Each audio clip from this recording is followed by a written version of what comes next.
जी मैं वापस आ गया और मैंने जो लेबल्स थे उनको चेंज कर लिया है। मुझे पता चल जाएगा कि प्लेफुलनेस वन में प्रॉब्लम है या एटिपिकल यूज़ में है। ठीक है, तो हम कहाँ पे पहुँचे थे? शायद हम अब बात करने वाले थे पैटर्न मैट्रिक्स की। ठीक है, इसमें हमारे टोटल 6 वेरिएबल्स हैं। ठीक है, 1 2 3 4 5 और 6। इन सब की जो लोडिंग्स हैं वो 6 के ऊपर ही आके पड़ी हैं। ठीक है, प्लेफुलनेस की यहाँ पे है, एटिपिकल यूज़ की यहाँ पे है, यूज़फुलनेस की यहाँ पे है। ठीक है, बिल्कुल लोडिंग यहाँ पे भी ठीक है। इनमें कुछ मसला है। ओ, यहाँ पे कुछ ज़्यादा मसला है। ठीक है, यानी जो इंफॉर्मेशन एक्विजिशन है उसकी ये जो लोडिंग्स हैं वो अपनी लाइन में जाने की बजाय डिसीजन क्वालिटी के साथ भी आ गई हुई हैं। अब यहाँ पे जो इशू है वो डिस्क्रिमिनेंट वैलिडिटी का है। ठीक है, यानी कि जो इन्फो एक्विजिशन है वो अपने टेबल की बजाय डिसीजन क्वालिटी के टेबल में भी आ गई है। ठीक है, इस डिस्क्रिमिनेंट वैलिडिटी इशू की वजह से इसकी लोडिंग भी कम है। ठीक है, यहाँ पे हमने देखना है कि 0.5 से ऊपर होनी चाहिए।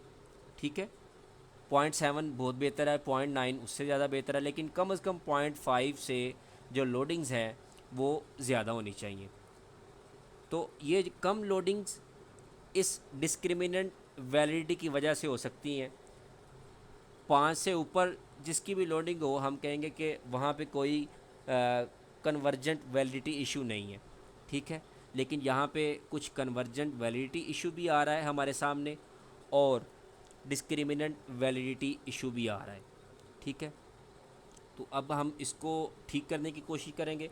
हो सकता है आप लोगों के डाटा के अंदर भी इस तरह का कोई मसला आए। चले, बेहतर है, ये कोई प्रॉब्लम निकली है, इसको हम सॉल्व करने की कोशिश करते हैं। ठीक है, तो अब हम दोबारा से इसको रन करते हैं, लेकिन इस दफ़ा हम कुछ चेंज करेंगे। Factor analysis. ठीक है, हमने यहाँ से सारी चीज़ों को निकाल दिया सिवाय दो चीज़, बस सिर्फ दो चीज़ें डालनी है, इन्फो एक्विजिशन और डिसीजन क्वालिटी। इनका हमने ईएफए करना है। जी, डिसीजन क्वालिटी और इन्फो एक्विजिशन, ये लीजिए चीज़ें सारी वही होगी। ठीक है, कंटिन्यू करें, ओके करें। इन दोनों का हमने फैक्टर एनालिसिस किया तो सारी चीज़ें ठीक हैं, यहाँ पे भी ठीक है, लेकिन ये कम है। इसको चेक करते हैं। जो पहले भी हमने देखा था तो यहाँ पे कुछ मसला आ रहा था, इसको हम देखते हैं अब। ठीक है, लास्ट पे चलते हैं डायरेक्ट। ये देखें, यहाँ पे जो बेसिक मसला आ रहा है वो डिसीजन क्वालिटी का है और आइटम है नंबर 6। ठीक है, वो तकरीबन बराबर पहले फैक्टर पे भी और दूसरे फैक्टर पे भी, दोनों पे पड़ रही है। यानी ये जो डिसीजन क्वालिटी 6 है ये बहुत ही ज़्यादा कोरिलेट कर रही है इन्फो एक्विजिशन के साथ। इसी वजह से ये इन्फो एक्विजिशन के टेबल के ऊपर भी आ रही है। तो सबसे पहले हम क्या करेंगे, डिसीजन क्वालिटी जो 6 है उसको निकाल देंगे, डिलीट करने की कोशिश करेंगे। ठीक है, दोबारा से फैक्टर एनालिसिस की तरफ आते हैं। यहाँ पे हमने निकालना है डिसीजन क्वालिटी 6 को। ठीक है, ये डिसीजन क्वालिटी 6 को निकाला और दोबारा से रन करके देखते हैं। मैंने वीडियो के स्टार्ट में कहा था कि हमें क्लीन पैटर्न मैट्रिक्स चाहिए। ठीक है, इसको हम अभी क्लीन करने की कोशिश कर रहे हैं। इससे क्या होगा, ये डिस्क्रिमिनेंट वैलिडिटी भी नहीं आएगी, कन्वर्जन वैलिडिटी का इशू भी नहीं होगा, और हमें ये अगर हमने एमओस में काम करना है तो उसके अंदर भी हेल्पफुल साबित होगा। ठीक है, डायरेक्ट उधर ही चलते हैं पैटर्न मैट्रिक्स के ऊपर। जी हाँ, अब ये देखें, यहाँ पे डिसीजन क्वालिटी 1 के अंदर भी मसला है। ठीक है, एक आपको यहाँ पे डिसीजन क्वालिटी 3 में एक से ज़्यादा नज़र आ रहा होगा, लेकिन इसका इतना मसला नहीं है। ये हेवुड केस होता है, हेवुड। ठीक है, इसको अगर हमारा ये वाला मसला दुरुस्त ना हुआ तो फिर इसको दुरुस्त करने की कोशिश करेंगे। ठीक है, लेकिन फिल वक्त मुझे लगता है कि अगर ये मसला ठीक हो जाएगा तो हेवुड केस भी ख़त्म हो जाएगा। अब डिसीजन क्वालिटी 1 को निकालने की कोशिश करते हैं और दोबारा से रन करेंगे इसको। फैक्टर एनालिसिस में आए, डिसीजन क्वालिटी 1 को निकाला, दोबारा ओके किया जी। जल्दी से जाते हैं लास्ट पे, ठीक है। हाँ, अब ये देखें, अब जो लोडिंग्स हैं वो अपने अपने टैब के अंदर आई हुई हैं, ठीक है। लेकिन मसला ये है कि ये जो इन्फो एक्विजिशन है 5 है, इसकी लोडिंग 0.5 से कम है और डिसीजन क्वालिटी 8 की भी 0.5 से कम है। तो मैं क्या करूँगा, मैं चाहता हूँ कि डिसीजन क्वालिटी 8 को भी ख़त्म कर दूँ, ठीक है। इसकी वजह से ये ना हो कि हमारा जब हम मुकम्मल अपना बाकी सारे वेरिएबल्स को डाल के पैटर्न मैट्रिक्स को देखें तो कोई मसला पैदा ना करे। तो मैं चाहता हूँ कि डिसीजन क्वालिटी, इसकी लोडिंग बहुत कम है, तो इसको भी निकालने की कोशिश करते हैं। उसके बाद देखते हैं क्या बनता है। डिसीजन क्वालिटी 8, ओके जी। लास्ट पे चलते हैं जल्दी से। अब यहाँ पे देखें, कुछ फ़र्क पड़ा है पहले से। इसकी जो जैसे मैंने पहले कहा था कि डिस्क्रिमिनेंट वैलिडिटी की वजह से कन्वर्जेंट वैलिडिटी में इशू आ रहा है, यानी कि इसकी जो फैक्टर लोडिंग थी वो कम थी। लेकिन अब देखें इसकी लोडिंग पहले से काफ़ी बेहतर हुई है, इसकी भी लोडिंग काफ़ी बेहतर है। ये बॉर्डर लाइन चीज़ें हैं, इसको हम बाकी सारे वेरिएबल डाल के देखते हैं, तो देखते हैं कुछ फ़र्क पड़ता है या नहीं पड़ता, ठीक है। अब हम इसमें सारे अपने जो दूसरे रिफ्लेक्टिव लेटेंट वेरिएबल्स हैं उनको डालेंगे, बजाय डिसीजन क्वालिटी 1, 7 और 8 को। देखते हैं यही है।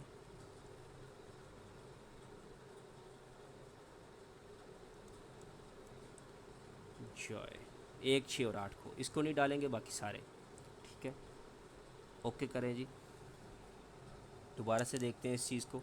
केएमओ और बार्ले एडुकेसी का टेस्ट 0.9 से ऊपर है, बिल्कुल ठीक है, सिग्निफिकेंट है। यहाँ पे इसकी को वैल्यू देखते हैं। एक्सट्रैक्शन कम्युनलिटीज़ में कोई 0.3 से नीचे है, बिल्कुल नहीं है जी, काफ़ी बेहतर हुआ है।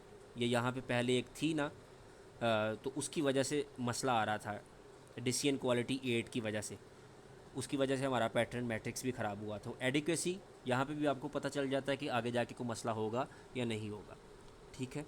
इसके बाद टोटल वेरिएंस एक्सप्लेन, ये पहले से ज़्यादा हुई है, ठीक है। कॉमुलेटिव 66.3% ये बढ़ी है पहले से। पहले ये मेरा ख्याल 64 थी, अब ये बेहतर हुई है। इसके बाद रिप्रोड्यूस कोरिलेशन, इसमें लास्ट में हमने नॉन रिडंडेंट रेजिडुअल चेक करना था, हाँ 3%, पहले ये 4 था, अब उससे भी ज़्यादा बेहतर हो गया। पैटर्न मैट्रिक्स को चेक करते हैं जी। लोडिंग्स बिल्कुल ठीक है, इसकी लोडिंग्स भी ठीक हैं, ये ज़बरदस्त है। मैं एक्सपेक्ट नहीं कर रहा था कि इसकी इतनी अच्छी हो सकती हैं जितनी हो गई हैं, ठीक है। इसके बाद एटिपिकल यूज़, इसकी भी ठीक है, सारे अपनी अपनी अपने अपने टेबल के अंदर हैं। तो यहाँ पे अब हम कह सकते हैं कि ये इस वक्त जो पैटर्न मैट्रिक्स है ये बिल्कुल क्लीन हो चुका है, ठीक है। अगर इसमें कोई थोड़ा बहुत भी मसला हुआ, इसको हम जब एमओस में लेके जाएंगे तो उसमें भी चीज़ें और ज़्यादा बेहतर हो सकती हैं। अब हम रिपोर्ट क्या करेंगे जी, स्टार्ट से चलते हैं। सबसे पहले हमने बताना है कि केएमओ कितना था, 0.93 था, सिग्निफिकेंट था। कम्युनलिटीज़ में कोई भी एक्सट्रैक्शन जो थी वो 0.3 से कम नहीं थी, ठीक है। इसके अलावा टोटल वेरिएंस एक्सप्लेन 66.34%, ठीक है। और फिर नॉन रिडंडेंट रेजिडुअल्स ये 3% है, ये भी एडिक्वेसी के साथ आता है। पैटर्न मैट्रिक्स हमने ये बताना है कि जितनी भी लोडिंग्स हैं सिवाय एक के वो 0.5 से ऊपर है, तो कोई भी कन्वर्जेंट वैलिडिटी इशू नहीं है। ये एक का मसला है लेकिन इतना चलता है, ठीक है। ये आगे जाके और ज़्यादा बेहतर हो सकता है जब हम एमओस के अंदर इस पर काम करेंगे। फिर इसके बाद आप लोगों ने ये बताना है कि डिस्क्रिमिनेंट वैलिडिटी इशू भी नहीं है। क्यों नहीं है? क्योंकि यहाँ पे कोई भी स्ट्रॉन्ग क्रॉस लोडिंग नहीं है जैसे पहले थी, क्योंकि हमने पैटर्न मैट्रिक्स को क्लीन कर लिया हुआ है। ठीक है, इसमें कोई क्रॉस लोडिंग नहीं है, तो ना यहाँ पे कन्वर्जेंट वैलिडिटी इशू है, ना कोई डिस्क्रिमिनेंट वैलिडिटी इशू है। एक और चीज़ देखते हैं इसी के लिए, वैलिडिटी के लिए, वो आता है हाँ फैक्टर कोरिलेशन मैट्रिक्स के अंदर। इसमें आप यहाँ से इस तरह से चेक करें, ऊपर देख लें या नीचे देख लें कि कोई वैल्यू 0.7 तो नहीं है। एक ये है 0.660, ठीक है, बाकी कोई नहीं है। तो अगर 0.7 से ज़्यादा हो कोरिलेशन तो कहा जाता है कि वहाँ पे भी डिस्क्रिमिनेंट वैलिडिटी इशू बनता है। ठीक है, लेकिन यहाँ पे नहीं है, तो कोई डिस्क्रिमिनेंट वैलिडिटी इशू नहीं है। आप सिर्फ इस चीज़ को अपने पेपर के अंदर रिपोर्ट करेंगे। हमने एडिक्वेसी चेक की, कन्वर्जन वैलिडिटी को देखा, डिस्क्रिमिनेंट वैलिडिटी को, और पैटर्न मैट्रिक्स को उतना क्लीन किया जितना किया जा सकता था। ठीक है, लास्ट पे रिलायबिलिटी है। वो दो तरह की रिलायबिलिटी होती है। हम जो यहाँ पे चेक करेंगे वो कॉर्न बैच अल्फ़ा चेक करेंगे। ठीक है, उसको चेक करने का तरीका ये है कि एनालाइज पे जाएं और स्केल पे जाएं, रिलायबिलिटी एनालिसिस पे क्लिक कर दें। ठीक है, इसको निकाल देते हैं। यहाँ पे आप जितने आपके वेरिएबल्स हैं उनके जितने टोटल आइटम्स हैं उसको डालते हैं।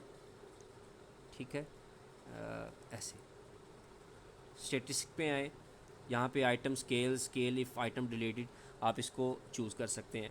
कंटिन्यू करें, ओके करें, आपके पास यहाँ पे बताएगा कि रिलायबिलिटी स्टैटिस्टिक जो है किसका, प्लेफुलनेस का, वो है 0.913, 9 से ऊपर होना चाहिए।